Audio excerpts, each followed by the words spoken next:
नमस्ते दोस्तों। संघर्ष एक ऐसी चीज है जो आपको वास्तविक रूप में खोजती है। जब कोई व्यक्ति उम्मीद नहीं किया होता है कि उसे एक विकट परिस्थिति से गुजरना होगा, जब वो विकट परिस्थिति से गुजर रहा होता है, तभी वो व्यक्ति अपनी कमजोरियों और अपनी मजबूती, अपने मजबूत पक्ष को जानने में सफल हो पाता है। इसलिए जो है संघर्ष बहुत ही इंपॉर्टेंट है अगर आपको खुद को वास्तविक रूप से जानना है तो। इसी के साथ आज का हम लोग डिस्कशन शुरू कर लेते हैं। आज का डेट है 7 मई 2024 और अभी हम डिस्कस करेंगे द हिंदू के कुछ इंपॉर्टेंट आर्टिकल्स हिंदी में, जिसमें पहला आर्टिकल हम लोग डिस्कस करेंगे इंडियाज ऑनलाइन गेमिंग सेक्टर के बारे में कि भारत में जो है लगातार ऑनलाइन गेमिंग क्षेत्र में एक नया स्तर पे पहुंचता जा रहा है, खास के ऑनलाइन गेमिंग सेक्टर। अभी हाल ही में जो है भारत को एक प्रमुख वैश्विक गेमिंग केंद्र के रूप में स्थापित करके प्रधानमंत्री के दृष्टिकोण पर नए सिरे से ध्यान देने के लिए जो है उन्होंने देश के 7 शीर्ष गेमर्स के साथ बातचीत की है भारत में। ठीक है, इसलिए जो है क्योंकि लगातार देखा जा रहा है कि ऑनलाइन गेमिंग उद्योग जो है वो डिजिटल इंडिया के दृष्टिकोण और पहल का एक महत्वपूर्ण हिस्सा है। ठीक है, इसमें बहुत सी चीजें हैं जो भारत में और ज्यादा बेहतर तरीके से इंडिया के ऑनलाइन गेमिंग सेक्टर को और बूस्ट कर सकती है। ठीक है, और ज्यादा विकसित कर सकती है।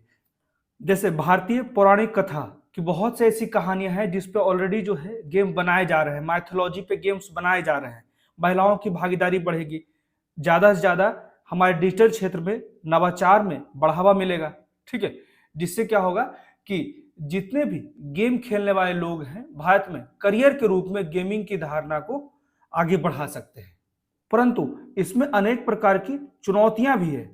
जो भारत में ऑनलाइन गेमिंग उद्योग है उसको बहुत सारी चुनौतियों का सामना भी करना पड़ता है। जैसे कि सामाजिक चिंताएं हो गया, जिसमें लत लग जाता है। लगातार जो हम लोग देखते हैं, अगर आईपीएल ही देख रहे हैं, चाहे वो ड्रीम इलेवन हो या फिर पोकरबाजी हो या फिर जितने भी गेम से संबंधित एड्स आते हैं, उसमें क्लियर कहा जाता है कि इसमें एडिक्शन हो सकता है, लत लग सकती है, इसे सावधानी से खेले। ठीक है, तो उसी तरह का लत लगने का खतरा रहता है। इसी के लिए इसी तरह की चीजें जो है वो सामाजिक चिंताएं हैं। लत लग जाती है, मानसिक बीमारियां हो जाती है, बहुत से लोग आत्महत्या कर देते हैं, वित्तीय धोखाधड़ी हो जाती है, गोपनीयता और डेटा संबंधी सुरक्षा संबंधी चिंताएं उत्पन्न हो जाती है। ठीक है, उसके बाद सुरक्षा की चिंताएं जैसे कि मनी लॉन्ड्रिंग, उसके बाद राष्ट्रीय सुरक्षा संबंधी चिंताएं जैसे कि इस प्रकार के जो खेल खेले जाते हैं इसमें बहुत बड़ी मात्रा में जो है काला धन को रेगुलेट किया जाता है। इससे मनी लॉन्ड्रिंग की समस्या रहती है और किसी भी देश की सुरक्षा को कंप्रोमाइज किया जा सकता है। ठीक है, उसके बाद अपर्याप्त विनियमन, व्यक्तियों के लिए वैध गेमिंग प्लेटफॉर्म और अवैध जुआ जो है वो सट्टेबाजी साइट्सों के बीच अंतर करने के लिए कोई तंत्र मौजूद नहीं है अभी भी। इसलिए जो है अपर्याप्त विनियमन देखा जाता है भारत में। ठीक है, उसके बाद राजकोष को पर्याप्त नुकसान और बाजार की विफलता भी लगातार देखी जाती है। तो हर एक चीज को इस आर्टिकल में हम लोग विस्तार से पढ़ लेंगे। उसके बाद अगला आर्टिकल जो है कि कार्बन खेती क्या है, कार्बन फार्मिंग क्या है। कार्बन फार्मिंग को ही जो है कार्बन पृथक्करण के रूप में भी जाना जाता है। यह एक कृषि प्रबंधन प्रणाली है जिसे भूमि में अधिक कार्बन संग्रहित करने और वायुमंडल में ग्रीन हाउस गैस की रिहाई को कम करने के लिए डिजाइन किया गया है। ठीक है, कार्बन को जितना ज्यादा मिट्टी में ऑब्जॉर्व करें और कम से कम जो है ग्रीन हाउस गैस का उत्सर्जन हो। ठीक है, कम उत्सर्जन हो, इसी के लिए जो है ये डिजाइन किया गया है कार्बन फार्मिंग। ठीक है, इसे ध्यान रखिएगा। तो इसके बारे में हर एक चीज को हम लोग विस्तार से पढ़ लेंगे। मेनली जो हम लोग जानेंगे कि कृषि उत्पादक कार्बन खेती कैसे कर सकते हैं, जितने भी किसान हैं वो कार्बन खेती, कार्बन फार्मिंग कैसे कर सकते हैं। उसके बाद कार्बन खेती के लिए कुछ सामान्य तरीके भी, उसके बारे में भी हम लोग डिस्कस कर लेंगे। उसके बाद कार्बन खेती के लाभ क्या है। ठीक है, हर एक पॉइंट को इस आर्टिकल में विस्तार से डिस्कस कर लेंगे। उसके बाद अगला आर्टिकल जो है कि उत्तराखंड के जंगलों में लगी आग से जुड़ी याचिकाओं पर सुप्रीम कोर्ट जल्द ही सुनवाई करने की बात की गई है। 8 मई को जो है सुनवाई करने की बात की गई है। तो हम लोग मेनली इसमें जानेंगे कि जंगलों में आग क्यों लगते हैं, उसके क्या कारण है और कितने प्रकार के जो होते हैं जंगल में आग होते हैं। जंगल में आग जो लगते हैं वो भी बहुत प्रकार के होते हैं। इसमें मेनली कहा जा रहा है कि पिछले 60 घंटा से लगातार जो है नैनीताल के जंगल में भीषण आग फैली रही और भी विभिन्न क्षेत्रों में उत्तराखंड के लगातार जो है रही। यहाँ पिछले 6 मंथ में लगभग 600 फायर के केसेज आए हैं उत्तराखंड से सिर्फ। ठीक है, तो इसे ध्यान रखने की आवश्यकता है। जैसे जंगल के आग के प्रकार की बात करें तो यहाँ पे सतही आग, भूमिगत आग, जमीनी आग, ये सारे आग को हम लोग इस आर्टिकल में डिस्कस कर लेंगे। उसके बाद उत्तराखंड में लगातार जो है जंगलों में आग की घटनाएं देखी जा रही है, इसके क्या कारण है, हर एक चीज को इस आर्टिकल में हम लोग विस्तार से पढ़ लेंगे। तो और एक बात ध्यान रखिएगा कि इस वीडियो के लास्ट में जो है कुछ बहुत ही महत्वपूर्ण क्वेश्चन जो कि करंट अफेयर से रिलेटेड है उसे जरूर देखिएगा, इसलिए जो है वीडियो को ज्यादा से ज्यादा पूरा का पूरा देखें, जिससे कि आप लोग डेली का जो करंट अफेयर बेस्ड क्वेश्चन आता है उसका लाभ उठा सके।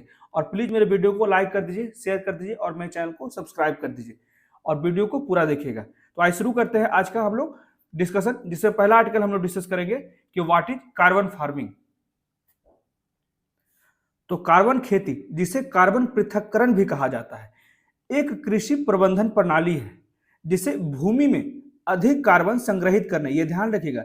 इस प्रणाली का मुख्य लक्ष्य जो है वो भूमि में अधिक से अधिक जो कार्बन इमिशन है उसको संग्रहित करना, एब्जॉर्ब करना, और वायुमंडल में जितने भी ग्रीन हाउस गैसों का उत्सर्जन होता है उसको कम करना। इसी के लिए जो है ये डिजाइन किया गया है कार्बन खेती, कार्बन फार्मिंग। ठीक है, तो जलवायु परिवर्तन को कम करने के लिए यह अभ्यास बहुत ही ज्यादा महत्वपूर्ण है। भारत में कृषि वानिकी प्रथाएं और टिकाऊ वन प्रबंधन भी ग्रीन हाउस गैस उत्सर्जन को कम करने और लकड़ी में कार्बन डाइऑक्साइड जमा करने में सहायता करती है। ठीक है, इस तरह का सहायता जो है वो कृषि वानिकी प्रथाएं भी करती है, जिससे कि कम से कम ग्रीन हाउस गैसों का उत्सर्जन हो सके, कम से कम क्लाइमेट चेंज का इफेक्ट देखने को मिले। ठीक है, ये फिगर में देख सकते हैं कि किस तरह से प्रोसेस होता है जिससे कि हम लोग ग्रीन हाउस गैसों के उत्सर्जन को कम कर सकें। ठीक है, उसके बाद जानेंगे कि कृषि उत्पादक जो होते हैं वो कार्बन खेती कैसे करेंगे। तो कृषि उत्पादक कार्बन खेती करने के लिए विभिन्न रणनीतियां अपनाते हैं। उदाहरण के लिए वे जलमार्गों के किनारे और चारागाह भूमि पर पेड़ लगाते हैं। ठीक है, जितने भी कृषि के लिए उपलब्ध खेत होते हैं अपने खेत के चारों तरफ जो पेड़ लगाते हैं, कृषि वानिकी प्रथाओं को लागू कर सकते हैं। यह दृष्टिकोण न केवल कार्बन का भंडारण करता है और ग्रीन हाउस गैसों को कम करता है, बल्कि मिट्टी के स्वास्थ्य को भी बढ़ाता है और अतिरिक्त लाभ प्रदान करता है। एक अन्य विधि के रूप में वनस्पति में संग्रहित ग्रीन हाउस गैसों की मात्रा को कम करने के लिए उर्वरक कटौती रणनीतियों, ठीक है, जो हम लोग फर्टिलाइजर्स यूज करते हैं खेती करने के लिए, उसको भी कम करने के लिए जो रणनीति अपनाई जाती है जिससे कि हम लोग ग्रीन हाउस गैसों के उत्सर्जन को कम कर सकें, इस जैसे खाद या फिर बायोचार का उपयोग करते हैं। ठीक है, उसके बाद कार्बन खेती के लिए क्या क्या हम लोग तरीके अपनाते हैं, जैसे वन प्रबंधन। तो स्वस्थ वन कार्बन सिंक के रूप में कार्य करता है। जो बड़े बड़े जंगल होते हैं वो एक कार्बन सिंक के रूप में कार्य करता है, जहां बड़ी मात्रा में जो है कार्बन को अवशोषित करने की क्षमता होती है। तो कार्बन डाइऑक्साइड उत्सर्जन को अवशोषित और धारण करते हैं और कार्बन ऑफसेट बनाने की रणनीति में वनों की कटाई से बचाने, अस्थायी भूमि संरक्षण, पुनर्वनीकरण और बेहतर वन प्रबंधन शामिल है। इस तरह के कार्य करके जंगल की संख्या को जो है पर्याप्त बनाए रखते हैं, उसको संतुलित रखते हैं, जिससे कि कार्बन सिंक को बनाए रखा जा सके। ठीक है, इसे ध्यान रखिएगा कि वनों को कटाई नहीं होने देते हैं, अस्थायी भूमि संरक्षण करते हैं, पुनर्वनीकरण करते हैं और बेहतर वन प्रबंधन करते हैं।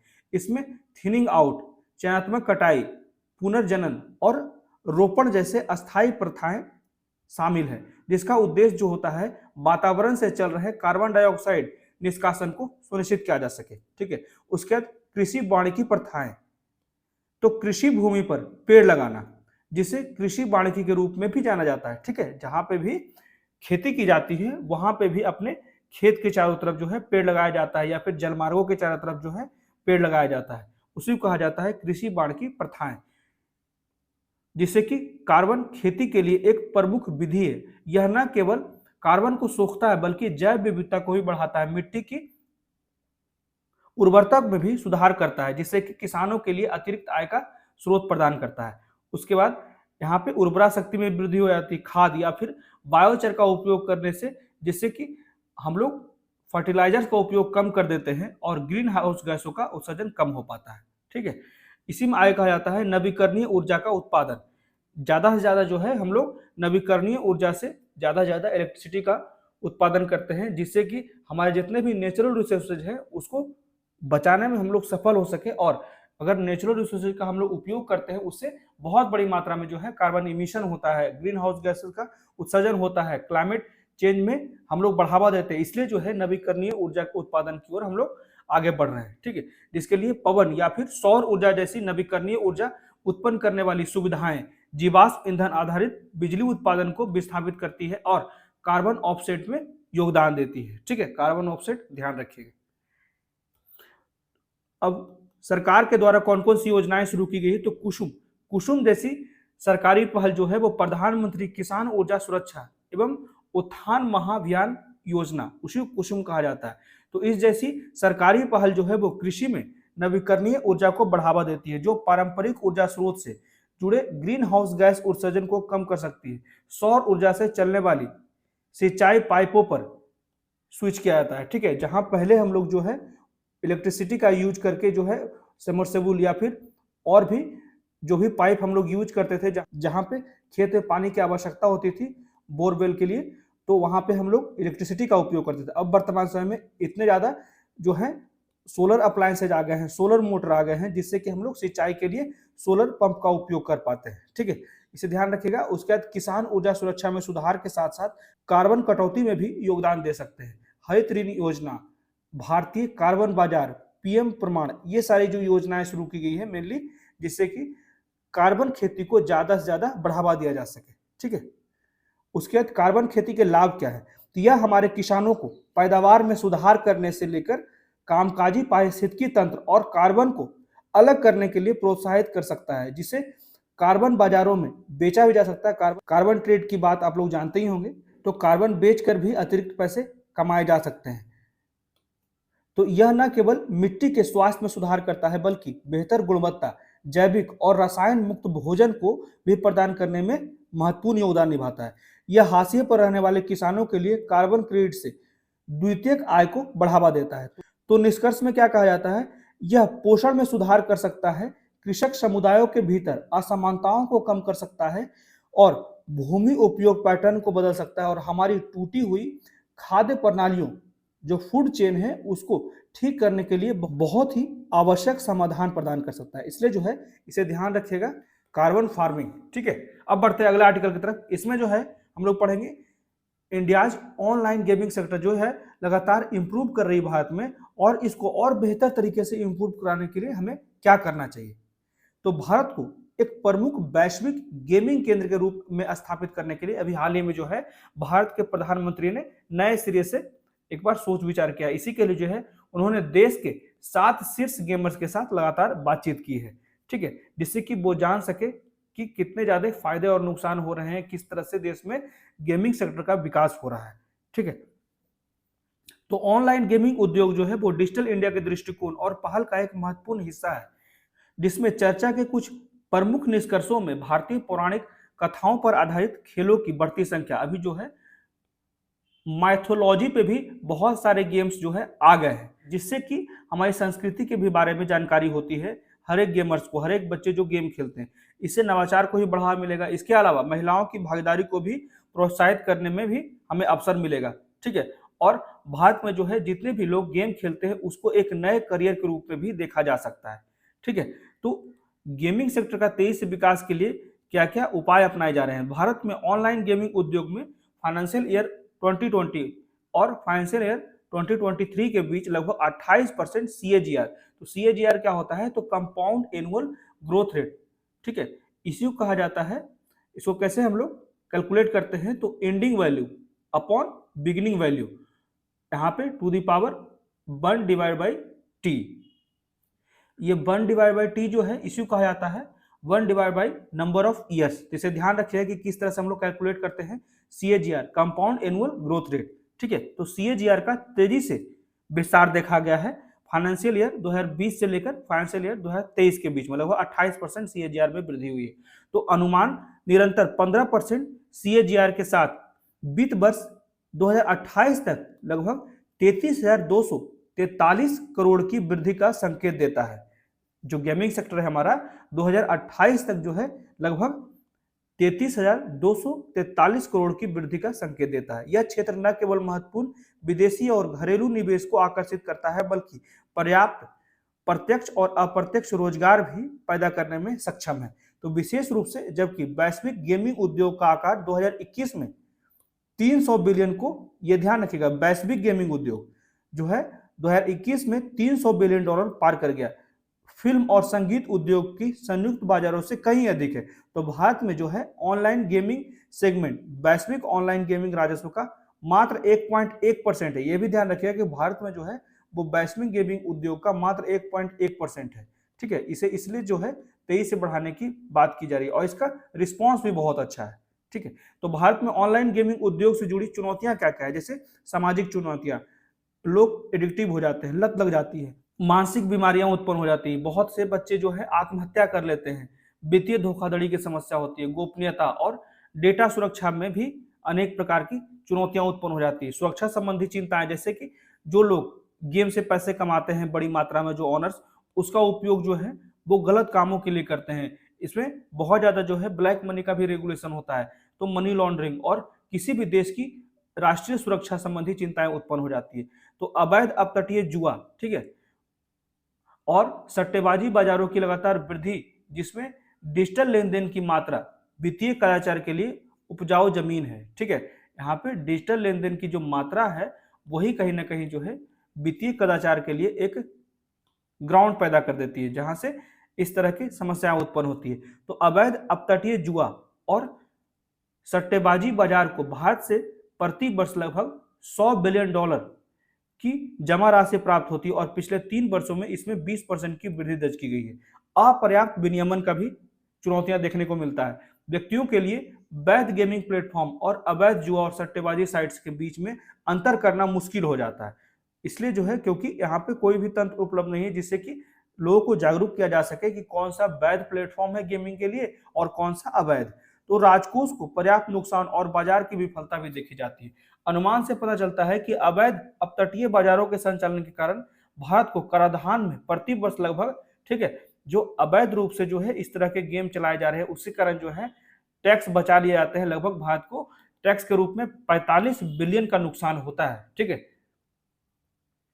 तो समस्याएं क्या क्या है? जैसे 2021 के आईटी नियमों के भीतर स्वनियामक निकायों के प्रावधान के बावजूद इन नियमों का प्रभावी कार्यान्वयन अभी तक लंबित रहा है।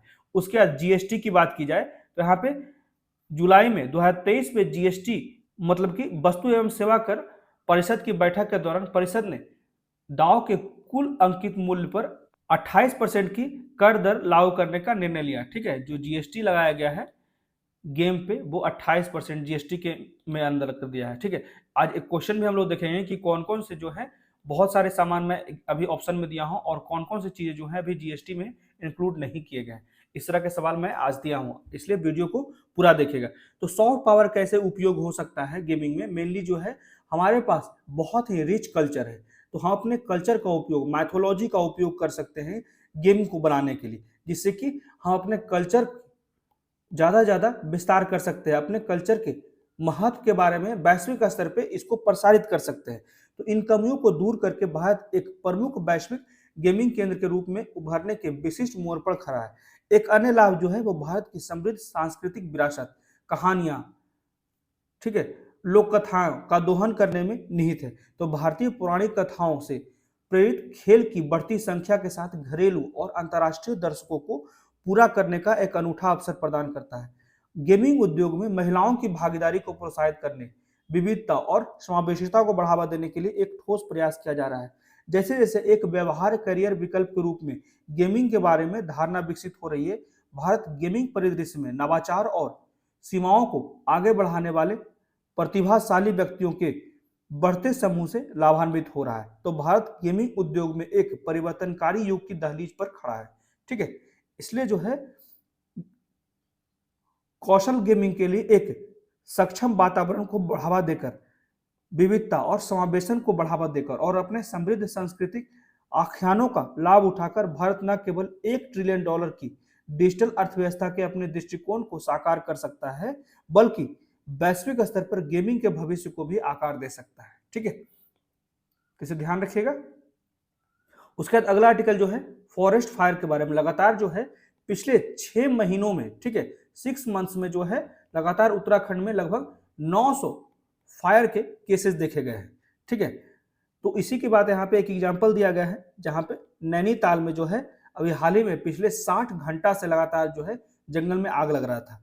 ठीक है, इसी को ध्यान में रखते हुए हम लोग आगे विस्तार से देख लेते हैं कि उत्तराखंड में नैनीताल के पास जंगलों में भीषण आग फैल गई। यह 60 घंटों से जल रहा है, जिसके कारण भीषण आग को बुझाने के प्रयास में भारतीय वायुसेना के जवानों और MI-17 हेलीकॉप्टर की तैनाती हुई। ठीक है, तो इसे ध्यान रखिएगा। जिससे अब जान लेते हैं कि जो फॉरेस्ट फायर होता है वो होता क्या है। तो यह एक ज्वलनशील वनस्पति के क्षेत्र में एक अनियोजित, अनप्लान्ड, अनियंत्रित और अप्रत्याशित आग होता है। ठीक है, कभी कभी परिभाषा बहुत ही इंपॉर्टेंट होता है, इसे आप नोट डाउन कर सकते हैं। तो ये जो फॉरेस्ट फायर होता है, जंगल की आग होता है, उससे क्या कारण होता है। इसमें प्राकृतिक कारण के रूप में जैसे बिजली कड़कती है, उसके बाद उच्च वायुमंडलीय तापमान और कम आर्द्रता, सूखापन, ये जो हो गया प्राकृतिक कारण हो गया। उसके बाद मानव निर्मित कारण, जिसे झूम कृषि की आती है, जैसी कृषि प्रथाएं जो है वो उसके कारण आग लगाई जाती है, उसके कारण भी बहुत बार आग लग जाती है जंगल में। उसके बाद आग का अन्य स्रोत जैसे सिगरेट हो गया, बीड़ी हो गया, अव्यवहारिक तरीके से अगर फेंक दिया जाता है उससे भी आग लग जाती है। ठीक है, तो इन कारणों से जो है जंगल में आग लगती है। किसी भी आग के अस्तित्व में रहने के लिए 3 स्थितियां मौजूद होना बहुत ही जरूरी है। ईंधन, ठीक है, फ्यूल, ऑक्सीजन और एक ऊष्मा स्रोत। ठीक है, तो इसे अक्सर अग्नि त्रिकोण के रूप में भी जाना जाता है। तो ये ध्यान रखिएगा, फ्यूल, ऑक्सीजन और एक ऊष्मा स्रोत की आवश्यकता होती है जब भी आग लगती है। तो जंगल के मामले में ऑक्सीजन जो है वो प्रचुर मात्रा में होती है और ईंधन की आपूर्ति सूखे पेड़, झाड़ियां, घास और कूड़े के रूप में हो जाती है, विशेष रूप से शुष्क और गर्मी के मौसम में। तो शुष्क मौसम, शुष्क और शुष्क वनस्पति आग जलाने में आसानी प्रदान करती है। तेज हवाएं जंगल की आग को फैलाने में मदद करती है। ठीक है, तो इस कारण से जो है जंगल में आग लगता है। उसके बाद वन अनुसंधान संस्थान की 2019 की रिपोर्ट के अनुसार लगभग 95% जंगल की आग जो है वो मनुष्यों के कृत्यों के कारण लगी है। ठीक है, अक्सर चरवाहे नई घास की खेती को प्रोत्साहित करने की उम्मीद में सूखी घास को आग लगा देते हैं। ठीक है, उसके बाद काट का जला होता था, ये जो है स्थानांतरित खेती में भी आग का उपयोग किया जाता है। बिना ध्यान दिए कैंप फायर, कूड़ा जलाना, सिगरेट के ठूठे जलाना, उसके बाद आपराधिक इरादे से जानबूझकर आग जलाना, कुछ अन्य मानव निर्मित कृत्य होते हैं। इस तरह से जो है जंगल में आग लगाए जाते हैं। प्राकृतिक कारणों में सूखे पेड़ों या फिर बांस का आपस में रगड़ने से भी कभी कभी आग लग जाती है। उसके बाद पत्थरों से निकली चिंगारियां या फिर बिजली गिरना, इसके कारण भी जो है कभी कभी जंगल में आग लग जाती है। हम लोग पहले भी देख चुके हैं। अब जान लेते हैं कि कितने प्रकार के जो होते हैं जंगल की आग। तो सतही आग, ठीक है, जंगल की आग मुख्य रूप से सतही आग के रूप में जल सकती है जो जंगल के फर्श पर आगे बढ़ती है, क्योंकि आग की लपटें सतह के कूड़े और वनस्पति में फैलती है। उसके बाद भूमिगत आग, कम तीव्रता की आग, नीचे के कार्बनिक पदार्थ और जंगल के फर्श की सतह के कूड़े को भस्म करने वाली आग को भूमिगत आग के रूप में विभाजित किया जाता है। ये आग आमतौर पर पूरी तरह से भूमिगत फैलती है और सतह से कुछ मीटर नीचे तक जलती है। ठीक है, इसे ध्यान रखिए, कुछ मीटर नीचे तक जलती है।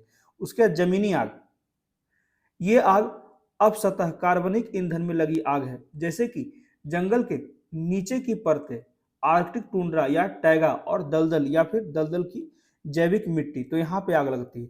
यह आग सतह पर या उसके नीचे जड़ और अन्य सामग्री को जला देती है, यानी कि क्षय के विभिन्न चरणों में कार्बनिक पदार्थ की परत के साथ जंगल के फर्श पर जड़ी बूटी के विकास को भी जला देती है।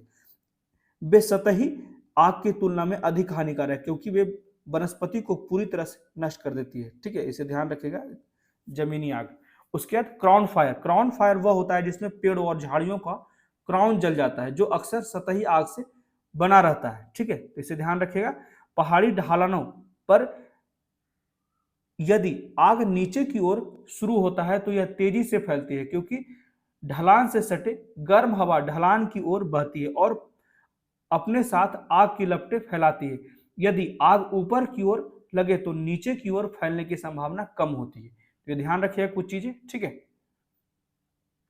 तो उत्तराखंड में लगातार जो है जंगलों में आग लग रही है, इसके क्या कारण है। तो इसमें पहला कारण जो है वो भारतीय वनों की संवेदनशीलता। भारतीय वन सर्वेक्षण रिपोर्ट के अनुसार कहा जाता है कि भारत में 54% से अधिक वन क्षेत्र कभी कभी आग की चपेट में आ जाता है। भारत में जंगल की आग के 4 समूह हैं, जैसे उत्तर पश्चिम जैसे कि ये हिमालय हो गया, ठीक है, तो ये हो गया उत्तर पश्चिम, उसके बाद उत्तर पूर्व, उसके बाद मध्य घाट, उसके बाद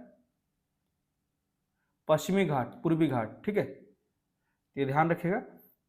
तो इन क्षेत्रों में जो है जो जो बड़े बड़े जंगल होते हैं वहां पे ही आग लगती है। तो उत्तर पश्चिम हिमालय में स्थित है, तो उत्तर पश्चिम हिमालय में आग लगने का मुख्य कारण जो है चीड़ के पेड़ों की बहुतायता होती है। वहां पे बहुत बड़ी संख्या में जो है चीड़ के पेड़ होते हैं और घने ज्वलनशील कूड़े का जमाव होता है। तो गर्मियों में जंगल के फर्श पर बड़ी मात्रा में चीड़ की सुइयां एकत्र हो जाती है जो आग के प्रति अत्यधिक संवेदनशील होती है। इसके कारण जो है खासकर उत्तर पश्चिम हिमालय में आग लगती है चीड़ के पेड़ के कारण।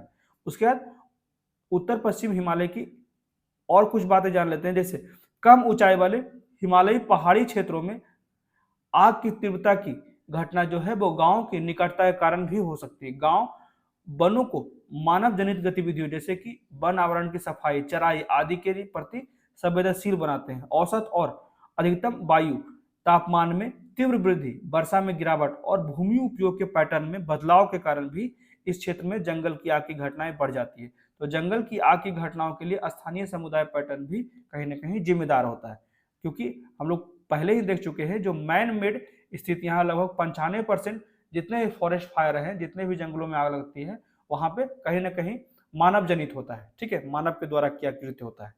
तो इसी में आगे कहा जाता है कि जंगल की आग से कैसे निपटा जा सकता है। तो जागरूकता करना चाहिए और नियंत्रित जलान, जितने भी जलाने की प्रक्रिया है उसको एक नियंत्रण में रखें।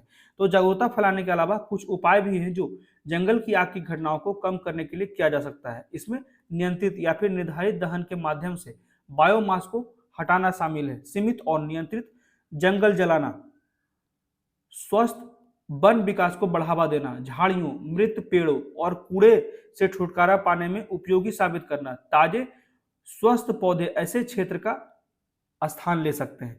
तो एक बार जब जमीन का एक टुकड़ा जमीन की आग से जल जाता है या सूखे बायोमास को साफ कर देता है तो वहां दूसरी आग लगना मुश्किल हो जाती है।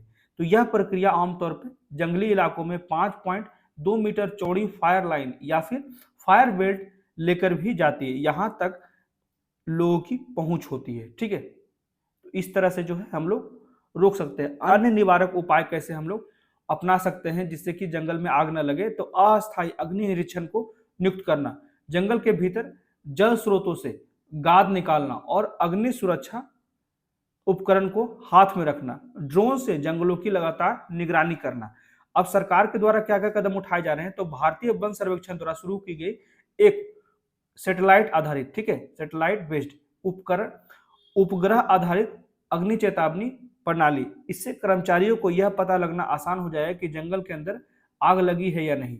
वन कर्मचारी हरी पत्तेदार शाखाओं से आग बुझाने और जवाबी आग जैसे तरीकों का उपयोग करते हैं। वे फायर बीटर और ब्लोअर भी रखते हैं जिससे कि फॉरेस्ट फायर जो है, जंगल में आग जो है उसको नियंत्रित करने में सक्षम हो सके। तो अब देख लेते हैं कुछ महत्वपूर्ण क्वेश्चन जो कि करंट अफेयर से रिलेटेड है। इसमें पहला क्वेश्चन है, निम्नलिखित में से कौन सा उत्पाद जो है जीएसटी से मुक्त है।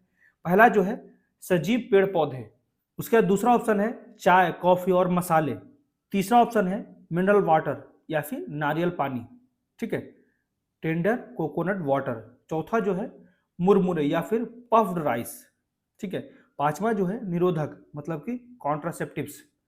तो इसमें से कितने प्रोडक्ट जो हैं जिसपे जीएसटी नहीं लगता है, इसमें क्लियर कहा जाता है कि एग्जेम्प्टेड फ्रॉम द जीएसटी, जिसमें सभी का सभी जो कथन जो है सही हो जाएगा, ठीक है। जैसे कि लाइव ट्रीज एंड प्लांट्स मतलब कि सजीव पेड़ पौधे, चाय, कॉफी, मसाले, मिनरल वाटर, नारियल पानी, पफ्ड राइस, निरोधक, इन सभी पे जो है अभी भी जीएसटी नहीं लगता है, इसको एग्जेम्प्टेड रखा गया है। उसके बाद अगला क्वेश्चन है, निम्नलिखित में से कौन सा ड्रिप प्राइसिंग शब्द का सबसे बढ़िया वर्णन है। तो इसका सही उत्तर जो है ऑप्शन सी, कम हेडलाइन कीमत के साथ ग्राहकों को आकर्षित करना और बाद में अतिरिक्त शुल्क का खुलासा करना। जैसे कि हम लोग एयरलाइंस की टिकट्स खरीदते हैं, उसमें जो है हर एक शुल्क को, हर एक प्राइस को नहीं दिखाया जाता है, ठीक है। उसी की बात की जा रही है कि to attract customers with a low headline price and reveal additional fees later, ठीक है, कम हेडलाइन कीमतों के साथ ग्राहकों को आकर्षित किया जाता है। इसी को कहा जाता है ड्रिप प्राइसिंग।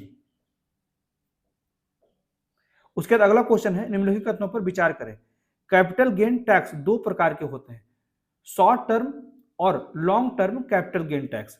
दूसरा जो है ऑप्शन, अधिकतम 24 महीनों तक रखी गई कोई भी संपत्ति अल्पकालिक संपत्ति के अंतर्गत आती है।